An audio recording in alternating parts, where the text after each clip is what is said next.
Hello and welcome back to the Haunted Slumber. Before we begin tonight's story, take a moment to get comfortable, close your eyes, and let your mind drift. If you're enjoying these tales, don't forget to subscribe and leave a comment. I'd love to know where you're listening from around the world. Now let the lights dim, the curtain rise, and may this story guide you into a deep, haunted sleep. The Lullaby Beneath the Sand. Part 1, The Drift Beyond Light. The stars had ceased to move. That was the first thing Lieutenant Sarai Miles noticed upon waking from induced hibernation. The outside stars were no longer tracing the slow, perpetual arc across the observation dome above her. They hung still, like flecks of dust caught in amber. This illusion of stillness, of absolute silence, wrapped itself around her like a burial shroud as she blinked away the blue haze from her vision. Inside her mind, the hum of the cryo chamber faded. Her muscles protested as she sat upright in the pod. The chill clung to her skin, and the air tasted of stale carbon and sterilized metal. A pale emergency lumen pulsed at 10-second intervals, painting the recovery bay in a sickly, rhythmic light. She reached for her command slate. Dead. No signal. A sliver of unease crept up her spine. Eclipse control, this is Miles. Hibernation terminated. Please respond. Silence. Just her breath. The station, eventide, groaned somewhere in the walls. A long, drawn-out metal exhale that reverberated like the sigh of something ancient and worn. She slid her feet onto the floor. The recycled air was colder than she remembered. The chamber around her, once pristine, now bore signs of neglect. Condensation stains dripped along the walls. A fine film of frost hugged the corners. Another pod across from hers, Commander Delane's, remained sealed but coated in a layer of gray particulate, like ash. She stepped toward it, hand raised, fingers brushing the interface. Power null. How long have I been asleep? The hibernation schedule was only meant to stagger crew rotations during long-duration observation cycles. 6 months maximum. Any longer, and the autonomic systems would cycle everyone through. She accessed the backup log manually from a wall terminal. The screen flickered, then stabilized. System reboot. Date corrupted. Life sign detect. 1. Station status. Partial functionality. Sector 3, 6 offline. Primary uplink. Lost. Drift stabilization. Failure. Rotation. Inert. She read the last line twice. The station was no longer rotating. Artificial gravity would be fading. She could already feel it in her legs, the way they struggled for traction. Then something else. A static pulse in her ears. A faint, almost subliminal whisper. She stilled. It wasn't external. Not on the speakers. It was in her skull, like an echo from a dream she hadn't fully left behind. Her skin prickled, and her gaze drifted toward the corridor that led to the central axis. The shadows moved differently now, more liquid, more watchful. She made her way slowly through the primary corridor ***, each step cushioned by the station's diminishing gravity. The emergency lights flickered overhead. Some had gone completely dark, leaving long stretches of hallway bathed only in that same slow pulse. A low, rhythmic clicking accompanied her steps, not from her boots but from the walls themselves, like something metallic tapping in a forgotten duct. She passed a viewport. Stars stared back, unblinking.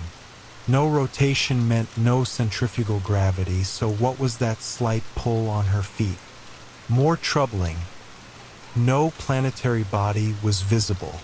Eventide Station had been placed in an equatorial orbit around MN7, a gas giant with an amber glow and 9 moonlets. Now nothing, just the cold ink of deep space, motionless. She reached the auxiliary systems bay.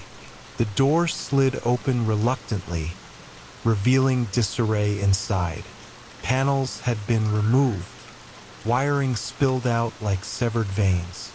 Someone or something had tried to access the comm relays. A maintenance drone lay in the corner, half dismantled. Scratches marred its surface. Not from tools, from hands. She turned to access the logs, and again the whisper returned. Closer now. Not words, the shape of thought, emotions, grief, anticipation, dread flooded her, alien and yet familiar. She collapsed against the console, gasping, eyes wide with tears she hadn't meant to cry, and then it stopped. Her journal entry that cycle was terse ***, came out early, Delane unresponsive. Station drift is off. No uplink. Something's here. I can't prove it, but I feel it watching, listening. I am not alone. I dreamt of the orchard again, but it was wrong. The trees had eyes, and the sky was not the sky. She didn't remember the orchard. Not really, but it came to her often in sleep. Rows of dead trees in shallow snow under a bloodless sky. Always the same figure waiting at the edge, holding a lantern. Hours or perhaps days passed. Time was breaking. ***. The internal clocks blinked zeros. Meals no longer had taste.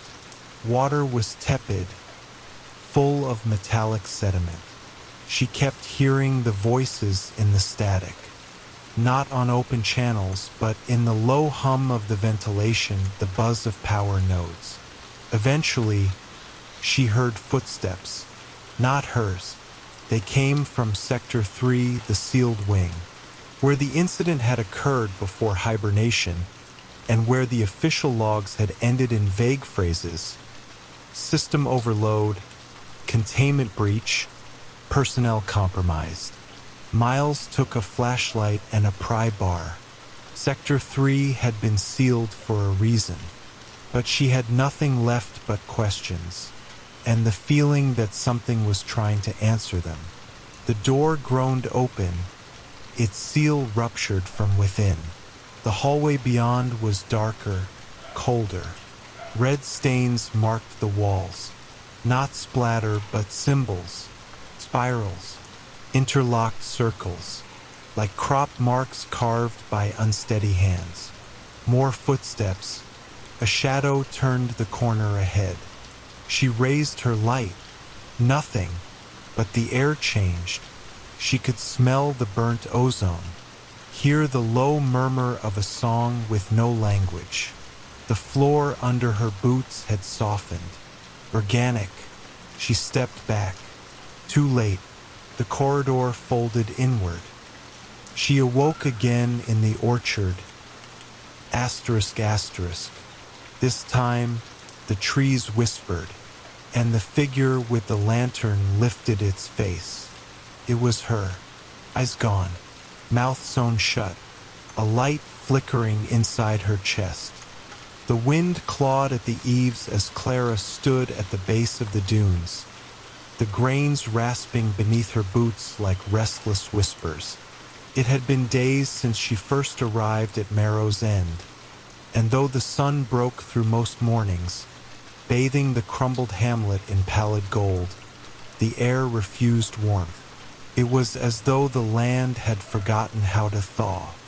Her uncle's house, if it could be called that, stood in the lee of the tallest dune, half sunken, its beams twisted from years of shifting soil.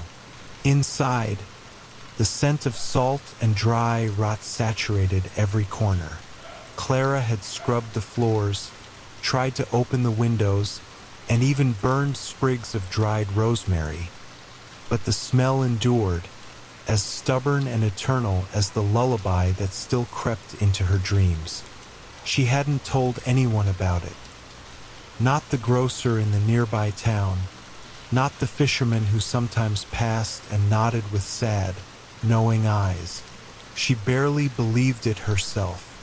But each night, just before the veil of sleep closed over her, she'd hear it. Faint, rhythmic, a child's voice, high and hollow, singing from beneath the floorboards. Lay me down in drifting sand, where shadowed bones and songs still stand.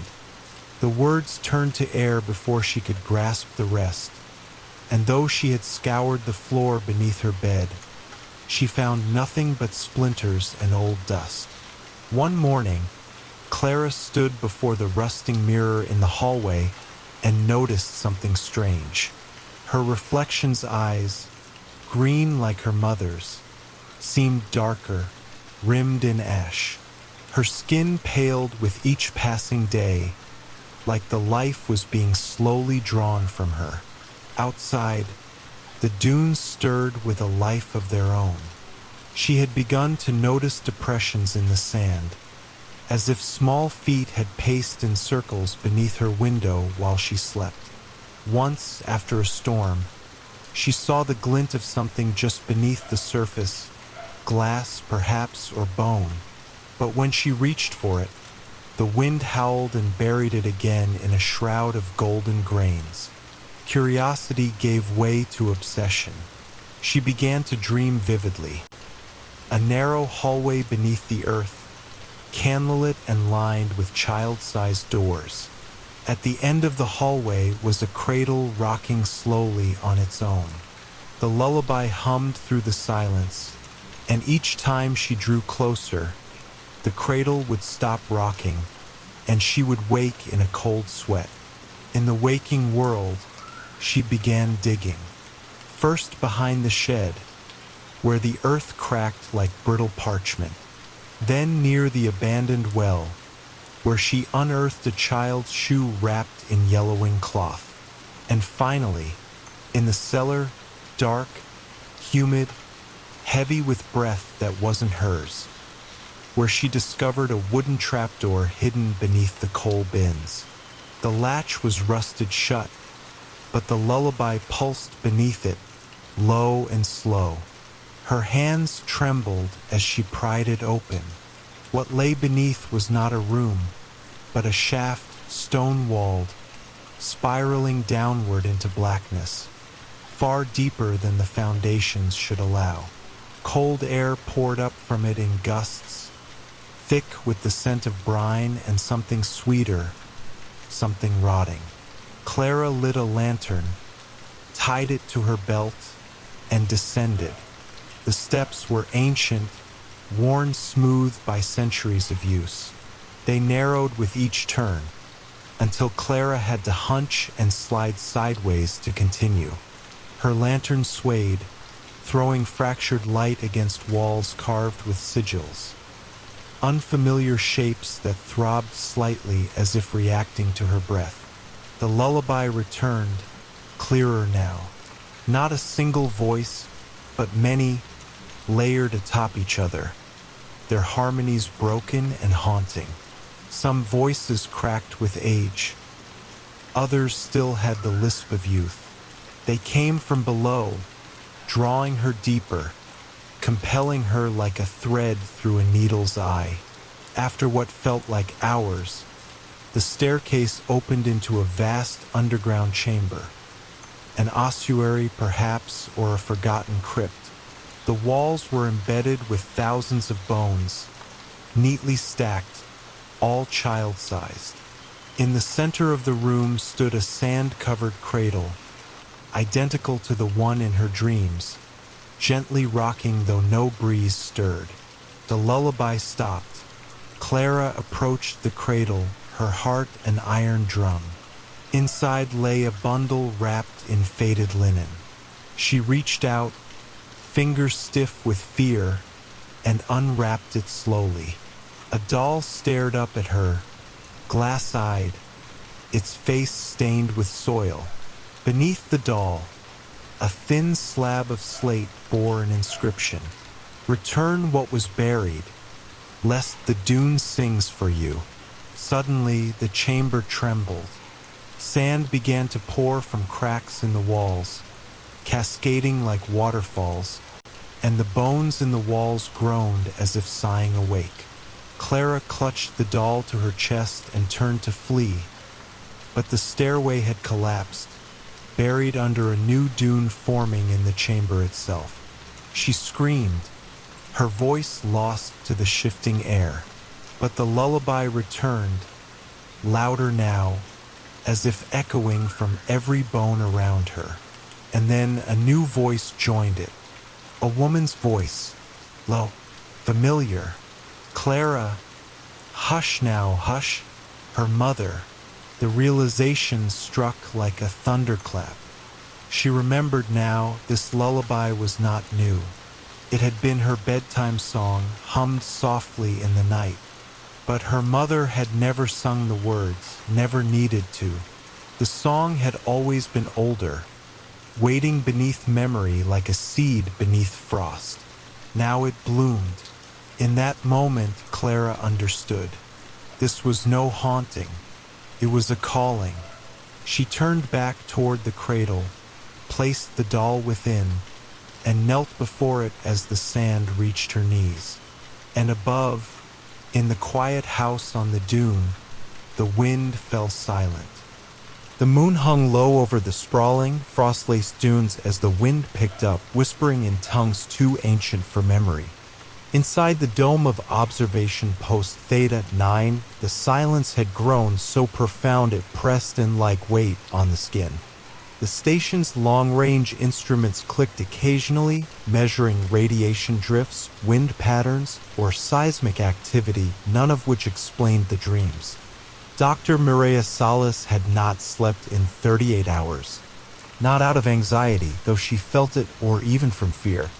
Sleep simply refused to come, chased away by a presence that lived in the quiet moments between flickering lights and erratic equipment hums. She sat at the edge of her bunk, cradling a portable tablet. On the screen was a looping playback of a satellite scan over Sector 12, a place no crew member had ever been assigned. In the middle of a perfectly flat expanse of terrain, a dark smudge. Not a shadow, not a crater, a distortion. She paused the footage and leaned closer. There was something wrong with the pixels, like the fabric of the image had been bent or bruised. She had recalibrated the optics 3 times, even used an alternate satellite feed. The same smudge appeared in every version, slightly altered each time, like it was aware it was being watched. Commander Ivers knocked softly against the metallic doorframe, startling her. "You're still up," he said. She nodded. "The anomaly over Sector 12 isn't a camera glitch." Ivers stepped into the room. "I figured as much. We received a telemetry burst from one of the old terraforming beacons yesterday. One that's been dead since before the collapse." Salas's eyes widened. "From Sector 12? Ivers nodded once. It was a fragment of code, but it matched the structure of the lullaby. The silence between them lengthened. The lullaby had become a shorthand for the sequence that played quietly through the static on every communications band. A simple melody with no known origin. At first, everyone thought it was background noise, then people began hearing it outside the radios. Then in their dreams. Ivers leaned against the wall. "Salas, what if the reason no one remembers the initial settlers is because they never left?" She stood slowly, frowning. "You think someone's still alive out there?" "I think something remained. Not human. Not entirely." They walked together down the dimly lit corridor toward the forward observation deck. Beyond the curved glass, a violet aurora flickered across the alien sky. The wind formed shapes in the sand. Once it looked like a hand pressing upward from beneath. They stood in silence for a long while before Solace said, "I want to go out there." "No one who's crossed the outer perimeter has come back," Ivers said softly. "Even the drones fail. I need to know. I keep dreaming of a stairwell. Endless. Descending into earth that breathes. There's a room below the sand, and in that room, there's a mirror." Ivers turned toward her. "You too." In the silence that followed, something clicked, soft, deliberate, behind the walls. The vehicle was old, scavenged from an abandoned deployment bay near the South Ridge. Solace and Ivers took turns powering the guidance systems and manually plotting the path toward the anomaly. As they approached, the sky darkened despite the hour. The clouds folded inward like fabric being drawn to a center. An arc of metal, part of the original colony's atmosphere processing spires, jutted from the ground. It was warped, rusted, but still humming with low-frequency vibration. Around it, sand fell in quiet sheets as if something below was exhaling slowly in rhythm. The smudge came into view. It was not a structure, not quite a ruin. It resembled a wound in the land, long and narrow, with impossible depth. At its edges, the sand refused to settle, slipping forever into the opening. They stood at the edge, both instinctively crouching low, as though the pit might pull them in with a sudden breath. Then the sound began. A note. A single, perfect note, like a violin string drawn against bone. Solace's eyes widened. "It's the lullaby." She stepped forward. The air shimmered as she passed the threshold of the distortion. Her body slowed, not from hesitation but from resistance, like walking underwater. Ivers reached for her, but his hand hit a wall of pressure. Invisible.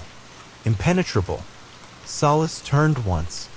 Her expression was calm, and then she vanished into the anomaly. Time broke. She could feel it before she understood it, before her eyes adjusted to the impossible architecture inside the rift. There were walls, but they breathed. Stairs, but they twisted in directions her memory recoiled from. And everywhere, the song, deeper now, layered, like voices whispering harmonies beneath the melody. She walked for what could have been hours or days. Light came from nowhere, yet her shadow followed her faithfully. Shapes pulsed beneath the surfaces, faces half-formed, as if the station's lost crew had been compressed into the very bones of the place. A doorway appeared ahead. Rectangular. Familiar. As she stepped through, a low voice, not spoken, but present, touched her mind. "Welcome home." The chamber was circular, with mirrored walls. In the center, a black pedestal held a single object, a lantern. She reached out, and as her fingers brushed its cold metal, the mirrors flared with light. Reflections of her bloomed outward, each one subtly different. In one, her hair was gray. In another, her eyes were hollow. In the farthest image, she wasn't human. She understood then. The anomaly was not a place, but a memory made manifest. The planet did not forget. It remembered everything, every footfall, every word spoken on its surface. It was alive not with biology, but with history. She held the lantern. The song stopped. Outside, Commander Ivers watched the rift collapse. The anomaly vanished with a soundless implosion, the smudge collapsing into itself like a closing eye. The sand rushed inward, then stilled, as if nothing had ever disturbed it. Commander Ivers stood at the rim, staring in disbelief.